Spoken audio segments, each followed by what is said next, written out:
Muy buenos días. En la presentación del día de hoy vamos a hablar de un paper titulado Una nueva clasificación de anomalías congénitas del sistema venoso portoumbilical y las apariencias ecográficas y estrategias de cribado e importancia clínica. En la siguiente diapositiva les dejo los nombres de los autores del trabajo y sus diferentes dependencias laborales.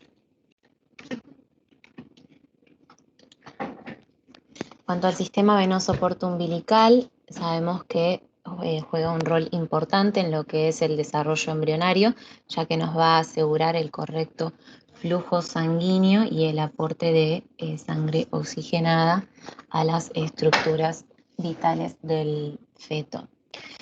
Las anomalías que podemos encontrar a este nivel son numerosas, por lo que nos va a conllevar a numerosas manifestaciones que pueden ser diferentes entre sí.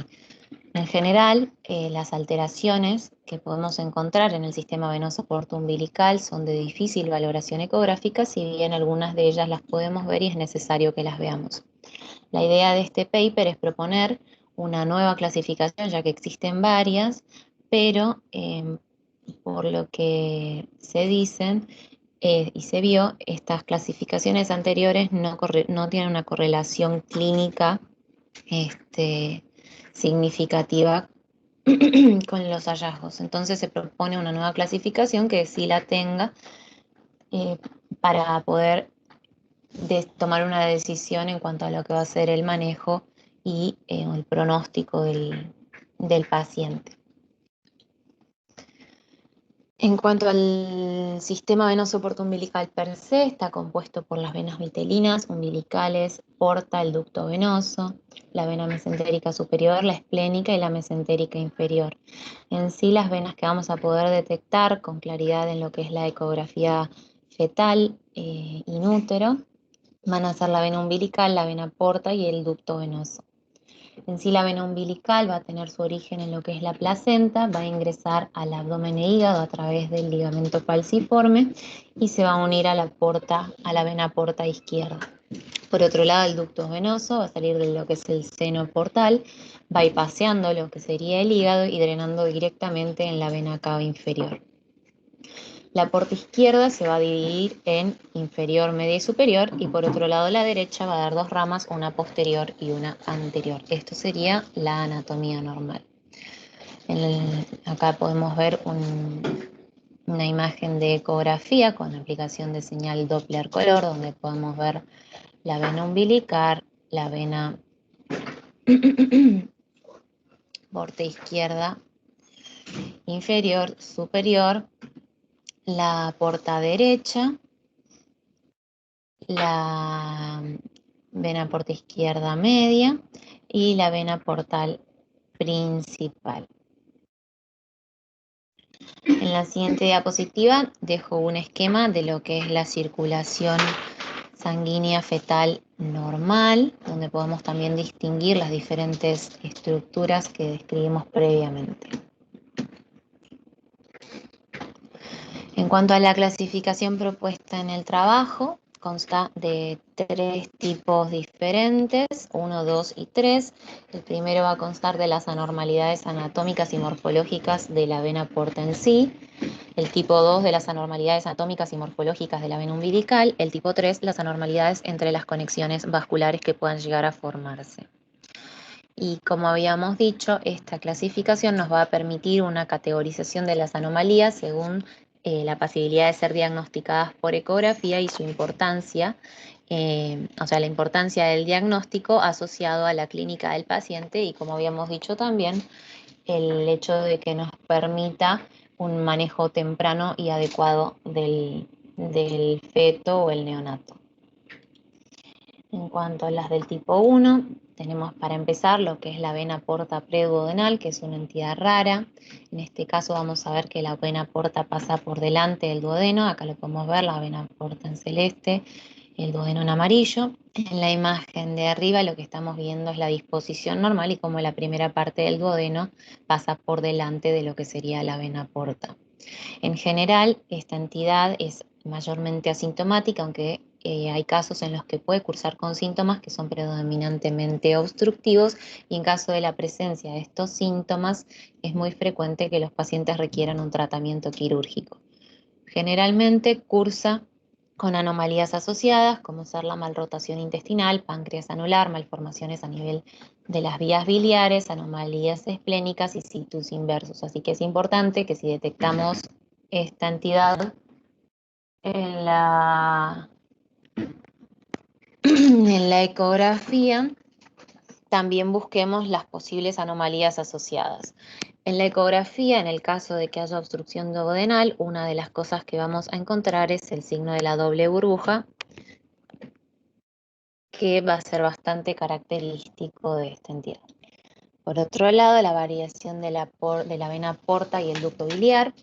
Lo normal en la anatomía es que encontremos de anterior a posterior el colédoco por delante, en el medio de la arteria hepática y hacia posterior la vena portal. En caso de que se inviertan la posición del colédoco y la vena portal, es decir, que la vena portal quede anterior y el colédoco posterior a la arteria hepática, vamos a ver que esta entidad o esta característica va a estar altamente asociada a anormalidades de las venas vitelinas y al divertículo hepático durante el desarrollo. Esta entidad es de difícil visualización a nivel prenatal y en la bibliografía no hay casos registrados en los que se haya hecho el diagnóstico de forma prenatal. Los síntomas que pueden presentar suelen ser simples, como dilatación del colédoco, distensión e ictericia. La duplicación de la vena porta es otra de las entidades. Esta se da por una persistencia de la parte caudal de la vena vitelina izquierda y una degeneración anormal de las anastomosis dorsales que se produce entre las venas vitelinas. Es una entidad poco frecuente y tampoco hay reportes de diagnóstico prenatal de esta variante. Existen 3 tipos: extrahepática, intrahepática y sagital, y los síntomas con los que pueden cursar los fetos que tengan esta variante son hipertensión portal con consecuentes varices esofágicas que pueden llevar a hemorragias severas en la niñez. Tenemos un esquema, en este caso podemos ver las 2 venas vitelinas con sus anastomosis y cómo ante una falla de la degeneración de las anastomosis y una persistencia de la parte caudal de la vena vitelina izquierda, lo que podemos ver es cómo se forman 2 venas portales, una derecha y una izquierda. Otra de las malformaciones es la transformación cavernomatosa de la vena portal, que se da por una formación de vasos colaterales alrededor de la vena portal. Esto puede darse por una displasia per se de la vena portal o una extensión de la atresia de la vena umbilical que llegaría a obliterar la vena portal. Esto generaría la formación de vasos colaterales alrededor de lo que sería la vena portal. Los síntomas con los que cursan estos fetos son hipertensión portal, esplenomegalia, ascitis, varices del tracto gastrointestinal, ictericia, congestión venosa mesentérica que puede también llevar a isquemia, y también hay casos descritos de colangitis y cirrosis. En la ecografía lo que vamos a ver es un área de aspecto espongiforme a nivel de la bifurcación portal, acompañada de vasos tortuosos que se van a ver con un diámetro dilatado, y de esta entidad tampoco hay casos reportados que hayan tenido un diagnóstico prenatal. El pronóstico de estos fetos va a depender de las alteraciones que tenga, y el tratamiento entonces también va a variar según las alteraciones que presente. La hipoplasia portal, otra de las entidades que vamos a describir, se diagnostica en base al diámetro de la vena portal, teniendo como parámetro lo que es el diámetro de la arteria hepática. Es decir, si la vena portal tiene un diámetro menor o igual al de la arteria hepática, podemos decir que estamos en presencia de una hipoplasia. Las causas posibles que nos lleven a esto son la trombosis o falla del desarrollo. Y puede también afectar solo una de las ramas portales, y esto lo que puede llevar es como consecuencia a la atrofia del lóbulo hepático o segmento hepático correspondiente que esté irrigado por esa rama. En general, el 26% de los pacientes que cursan con atresia biliar tienen asociada una hipoplasia portal y también puede cursar con un aumento del diámetro de la arteria hepática. Generalmente son pacientes que tienen muchas complicaciones y es otro de los casos de los que no hay reportes de diagnóstico hecho de forma prenatal. El aneurisma de la vena portal representa el 0,06 a 3% de los aneurismas venosos que podemos encontrar. Se da mayormente en la vena portal principal, aunque puede también darse en la unión de la vena mesentérica superior con la esplénica, por lo que esto hace que la ubicación más frecuente sea la extrahepática. En general se da por una regresión anticipada o falla de la regresión de la vena vitelina derecha, y el diagnóstico de esta entidad sí se puede hacer in útero por ecografía, y lo que vamos a ver es una dilatación del sistema porta, como la que podemos ver señalada en la ecografía, que está tomada en un plano transversal, y acá podemos ver la vena portal principal con una dilatación de aspecto aneurismático. En general es una entidad asintomática, a no ser que sean lo suficientemente grandes como para generar dolor en hipocondrio derecho, ictericia, obstrucción del vaciado gástrico o trombosis portal, y en el peor de los casos, la rotura del aneurisma. También podemos encontrar las variantes portales, cuyo diagnóstico prenatal, si bien puede llegar a hacerse, no es necesario, ya que no hay un manejo o un tratamiento que vayan a cambiar el pronóstico. Hay 4 variantes diferentes. En las imágenes lo que estamos viendo es el sistema portal normal. Podemos ver la vena umbilical, que se une a la porta principal, que da sus ramas izquierdas y derechas. Y lo mismo en las imágenes de ecografía, en escala de grises y Doppler color. La variante de tipo 1 consta de una trifurcación de la vena porta principal, de la cual van a salir directamente la vena portal derecha anterior, la derecha posterior y la vena porta izquierda. Se dan un 9 a 11%. Acá podemos ver cómo sale la vena portal izquierda y las ramas derechas, la posterior y la anterior. Lo mismo podemos ver en las imágenes de ecografía. Tenemos el tronco portal principal y cómo sale la vena portal izquierda, y del mismo tronco la porta derecha anterior y la porta derecha posterior. Y la misma imagen con aplicación de señal Doppler color. En cuanto al tipo 2, la vena portal derecha posterior va a salir como una primera rama directamente de la vena portal principal. Acá tenemos la vena portal principal. Primero se da la rama derecha posterior y luego salen la vena porta izquierda y la derecha anterior. Y la imagen equivalente en Doppler color. En cuanto al tipo 3, la vena porta derecha anterior va a salir van a ser de la vena porta izquierda. Esta entidad se da en 1 al 6% de los casos. Y acá tenemos cómo ingresa la, la vena umbilical. Acá tenemos la vena porta izquierda y podemos ver la vena porta derecha anterior naciendo de esta vena. Y por último, el tipo 4, en este caso la vena porta principal va a dar solo como rama la vena porta derecha, y la vena porta izquierda va a nacer directamente de lo que es la vena porta derecha anterior, y es una entidad muy poco frecuente. Acá podemos ver la rama derecha y cómo las ramas izquierdas nacen directamente de la rama derecha.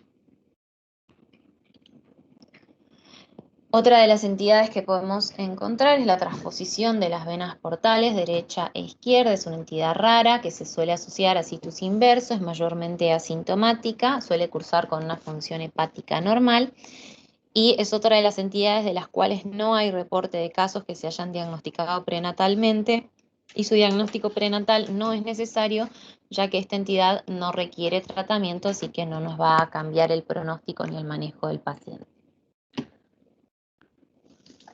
Pasando a las anomalías de tipo 2, que van a ser las anormalidades anatómicas y morfológicas de la vena umbilical. Tenemos la vena umbilical derecha persistente intrahepática, en la que la vena umbilical derecha se va a fusionar con la vena portal derecha y drenar al ductus venoso, y de ahí directamente a la vena cava inferior, con una regresión de lo que es la vena umbilical izquierda. En la ecografía lo que vamos a ver es un trayecto anómalo de la vena porta, que se va a dirigir hacia la región del estómago. La vesícula biliar va a quedar en una situación medial a lo que es la vena umbilical, y la vena umbilical se va a unir a la vena porta derecha y no a la izquierda, que es lo que habitualmente se ve. Tiene una prevalencia del 0,13%, con bajo riesgo para el feto, y en general no está asociado a otras patologías, aunque se ha descrito que puede estar relacionado con alteraciones cardiovasculares, neurológicas y geniturinarias, por lo que cuando encontremos esta entidad debemos buscar las alteraciones asociadas, y en caso de que las encontremos es importante que sugiramos que se realicen los test genéticos correspondientes. Acá tenemos imágenes esquemáticas y en ecografía en la que podemos ver cómo la vesícula queda en una situación medial a lo que es la vena umbilical, y como vemos que la vena umbilical se une a la vena porta derecha, la cual tiene una desviación de su eh, sentido, de su orientación, y se dirige hacia lo que es el estómago, que está marcado con las siglas ST. Acá tenemos el esquema que grafican lo mismo. La duplicación de la vena umbilical es una entidad extremadamente raro en la que se mantienen permeables ambas venas umbilicales, tanto la derecha como la izquierda. En la ecografía lo que vamos a ver es el ingreso de las dos venas umbilicales, tanto la derecha como la izquierda, y cada una se va a unir respectivamente a la vena porta ipsilateral. En este caso, la vena porta izquierda va a drenar directamente a lo que es el ductus venoso. En cuanto a lo que es la valoración del cordón, en vez de ver 3 vasos, vamos a poder ver 4 vasos, como podemos ver en esta imagen, en los que tenemos 2 venas umbilicales y las 2 arterias umbilicales. Tenemos también un ejemplo de ecografía transversal Doppler, donde podemos ver la vena umbilical derecha, la izquierda, y cómo cada una llega a la porta correspondiente. En general es una entidad que se da de forma aislada, que no requiere tratamiento y puede estar asociada a malformaciones cardiovasculares, neurológicas o faciales, y en caso de que esto suceda, esto aumenta el riesgo del feto, por lo cual el monitoreo debe ser más cercano. Las varices de la vena umbilical suelen darse en una porción de la vena umbilical, y en general se toma como un diámetro de un 50% mayor que la porción de la vena que no esté dilatada, o un diámetro mayor a 9 milímetros. Representa el 4% de las malformaciones del cordón umbilical, y en la ecografía lo que vamos a ver es una ectasia anecogénica o una masa de forma limitada a nivel de la vena umbilical. En cuanto a la aplicación de señal Doppler color, vamos a ver que el flujo es bidireccional en esta región y de carácter turbulento. Es una complicación, es una entidad que puede cursar con complicaciones como la muerte intraútero y la trombosis, que puede llevar a una restricción de crecimiento intrauterino en un 10%. Y si bien es poco frecuente, puede asociarse a anomalías cromosómicas, por lo que hay que hacer un escaneo completo del feto en la ecografía y buscar otras malformaciones que puedan estar asociadas. Tenemos ejemplos de ecografía con sus esquemas respectivos. En la primera lo que estamos viendo es una dilatación en todo el trayecto de la vena umbilical. Acá vemos el esquema. En la segunda imagen lo que estamos viendo es una dilatación arrosariada de la vena umbilical. Lo mismo podemos ver en el esquema. Y en la última imagen lo que vemos es una dilatación de aspecto aneurismático a nivel de la vena umbilical. Por otro lado, la constricción de la vena umbilical se diagnostica teniendo en cuenta el diámetro correspondiente de la vena para la edad gestacional y la velocidad del flujo. Se dice que el diámetro normal de la vena umbilical entre las 20 y las 40 semanas para un paciente de bajo riesgo es de 3,6 a 8,2 milímetros. Y si el diámetro dentro de estas semanas es menor al indicado, estaríamos sospechando una constricción de la vena umbilical y deberíamos también medir la velocidad del flujo a dicho nivel, y si este es mayor a 150 a 200 centímetros por segundo, estaríamos ya teniendo el diagnóstico. Es una entidad frecuentemente asociada a restricción del crecimiento intrauterino que cursa con oligohidramnios e hipoxia, por lo que requiere un monitoreo cercano, ya que su diagnóstico prenatal es necesario para hacer un manejo adecuado del feto o del neonato. Acá podemos ver una constricción a nivel de la vena umbilical, señalado por la flecha. Acá también lo podemos ver señalado por los calipers, y tenemos los correspondientes Doppler color y espectral que nos señalan un flujo mayor al esperado.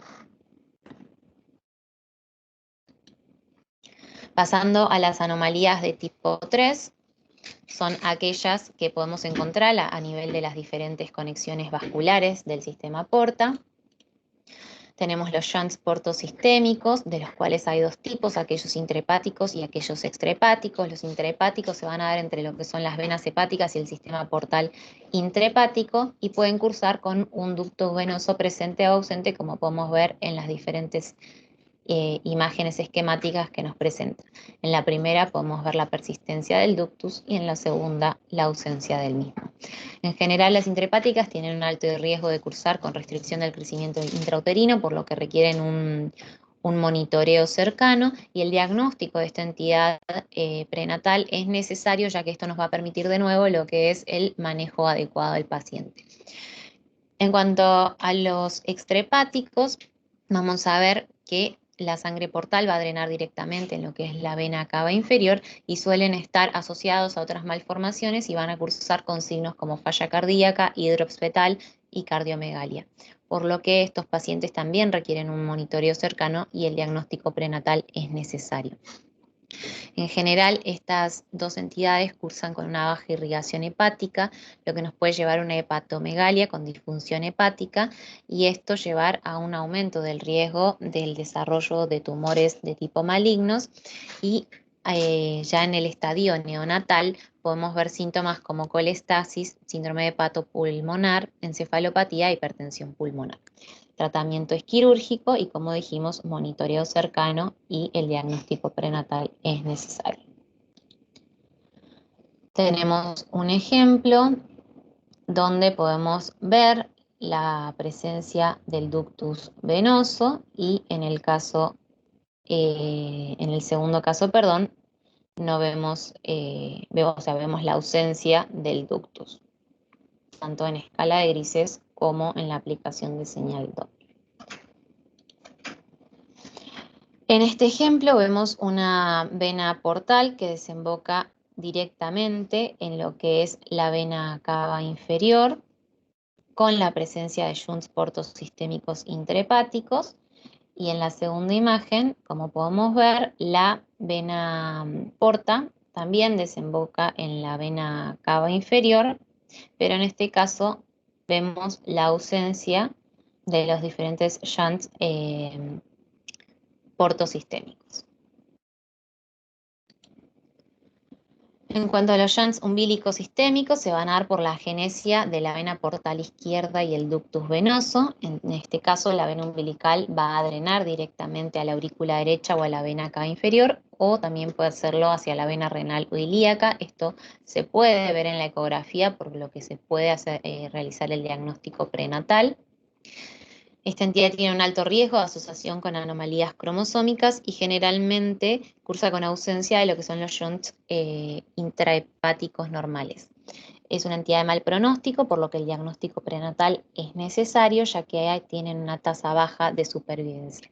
Entonces, en los ejemplos lo que estamos viendo en la primera imagen es como la vena umbilical se conecta directamente a la aurícula derecha, en este caso a la vena cava inferior intratorácica. En el tercer caso, la vena umbilical se une directamente a la vena cava inferior intraabdominal. En el cuarto caso, como podemos ver, se une a las venas a nivel de la pared abdominal. Y en el último caso vemos cómo desemboca a nivel de la vena cava inferior o vena ilíaca, en este caso derecha. Por otro lado, el shunt del ducto venoso sistémico va a consistir en una conexión anormal entre el ducto venoso con la vena cava inferior. Las venas hepáticas o directamente el seno coronario están altamente asociadas a malformaciones cromosómicas, pero no así estructurales, así que es probable que no veamos hallazgos asociados, pero deben realizarse exámenes genéticos para descartar estas malformaciones asociadas. Generalmente es una entidad de buen pronóstico y cursa con una buena función hepática. En la imagen de acá podemos ver una ecografía, una aplicación de señal Doppler color, en donde lo que estamos viendo es cómo el ductus venoso se conecta directamente al seno coronario en lugar de ir directamente a la vena cava inferior. Acá tenemos los diferentes esquemas de un ductus venoso, en este caso deriva directamente a la vena cava inferior, y en el segundo ejemplo vemos cómo el ductus va hacia la vena hepática izquierda. Por otro lado, la fístula arteriovenosa hepatoportal congénita se da entre la arteria hepática y el sistema portal, suele cursar con hipertensión portal y sus diferentes complicaciones. En la ecografía lo que vamos a poder ver son las comunicaciones directamente entre la arteria y el sistema portal, con un aumento del diámetro de la arteria hepática y dilatación de la porta a nivel de la fístula, y se asocia también a una estrechez de la aorta en una situación distal a la arteria celíaca. Los síntomas que van a presentar estos pacientes van a ser disnea, malestar, anorexia y diarrea acuosa. Tienen una tasa de mortalidad muy alta que va del 50 al 90%, y se ha visto que la mortalidad está dada por una falla cardíaca. El diagnóstico prenatal es muy importante, se puede hacer, y esto nos va a llevar a un buen manejo del paciente que le va a permitir un mejor pronóstico. El tratamiento generalmente es quirúrgico. Tenemos por otro lado lo que es la atresia o ausencia del ducto venoso. En este caso, la vena umbilical va a drenar directamente al sistema porta. En la ecografía vamos a ver directamente la ausencia del ductus venoso, o se puede ver como un tracto fibrótico sin flujo a la aplicación de señal Doppler color. Y el 15.6% presenta una muerte perinatal por presencia de edema fetal. Es importante que se hagan controles seguidos y cercanos de estos pacientes y que busquemos cardiomegalia y edema fetal para poder realizar un diagnóstico prenatal correcto. Entonces, lo que vamos a ver, acá estamos viendo señalado por las flechas la atresia del ductus venoso. Podemos ver como un tracto fibroso que no presenta flujo. Y en la primera imagen vemos directamente una ausencia, ya que no vemos la conexión del sistema porta con la vena cava inferior. Por otro lado, podemos ver anomalías del ingreso de la vena umbilical a la vena porta, son entidades raras, y en general la manifestación más frecuente es el aneurisma a nivel de la confluencia. El ductus generalmente en este caso suele surgir de la vena porta principal y esta entidad suele estar frecuentemente asociada a lo que es la trombosis a nivel de la dilatación aneurismática, y esto es importante que lo detectemos ya que puede llevar a una hipertensión portal con infarto cerebral y esto requiere un tratamiento de manera urgente. En caso de que no haya un trombo presente, se realiza un seguimiento cercano del paciente. Entonces acá lo que podemos ver a nivel esquemático es la dilatación aneurismática en la unión de la vena umbilical con la porta principal.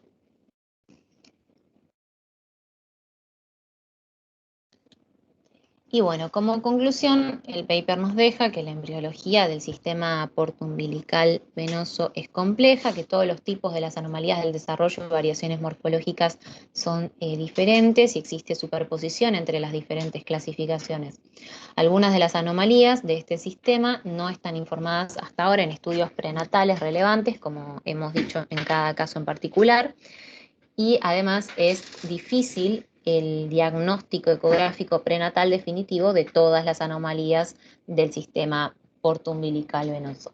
Entonces, la nueva estrategia de clasificación propuesta por este trabajo y el cribado nos podría dar a los ecografistas una pista cuando alguna de las anomalías son detectadas por ecografía prenatal y saber que se debe realizar un examen detallado de todo el sistema venoso portoumbilical y también valorar la función cardíaca y otras estructuras anatómicas en búsqueda de anomalías asociadas.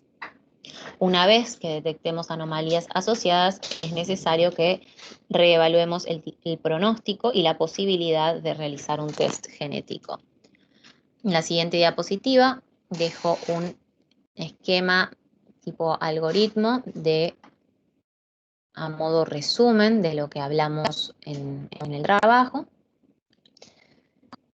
Y en esta última diapositiva les dejo el título del trabajo, la cita y el DOI para los que quieran ingresar. Muchas gracias.